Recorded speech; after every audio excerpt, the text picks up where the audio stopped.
Nebraska and Miami meet for the first time in 12 years since the 2002 Rose Bowl, and I know who remembers that. He is Clinton Portis, Miami great. I'm Jeff Fischel. And Clinton, let's jump back to 2002. The Canes tore apart the Huskers 37-14, the national championship game.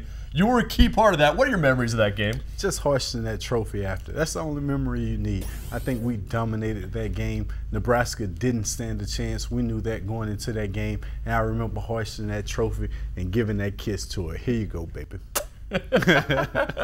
So that's 2002. This is actually the first regular season meeting between these two schools since 1976.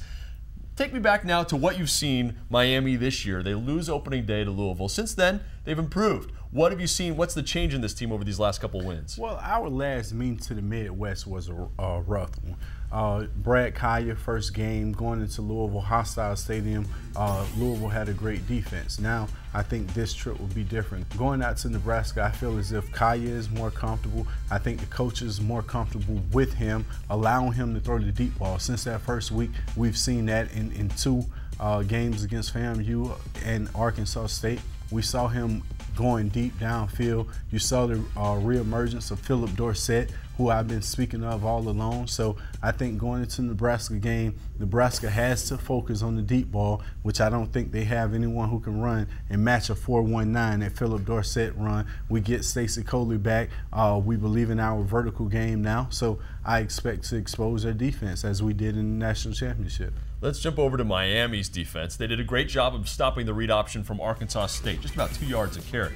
But we know Nebraska, that offense has been unstoppable after the first couple of games. Yeah, it's totally different. Arkansas State and Nebraska, I think when you look at Nebraska quarterback and running back, they're much better players than we saw for Arkansas State. I think they have perfected that offense. They're used to that offense, and it's going to be a tough matchup for our defense because we're thin, we run the 3-4, and there's going to be plenty of gaps. So if he handed up the middle, it's going to be hard to stop. Amir Abdullah has been very tough to stop, and of course the quarterback, Tommy Armstrong, I think he's averaging 8 yards a carry as well. Okay, so that's the matchup, both sides of the ball. Give me a couple of keys on offense now for Miami to get the win in Lincoln.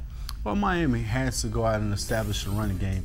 Through 3 games, Duke Johnson has yet to have a 100-yard game. You got to get Duke involved in the game. Stop putting the pressure on Brad Kaaya. Open up your play-action passing. You have Philip Dorsett and Stacey Coley. We got the underneath guys in Herb Waters and the guy that you asked me about. Braxton Berrios, right? Braxton Berrios, who's emerged as a go-to guy. So go play action. I really think that will be a tough matchup for Nebraska because their defense is so used to seeing that option in practice. I'm Jeff Fischel. He is Clinton Portis. You're watching the ACC Digital Network, brought to you by Ruby Tuesday.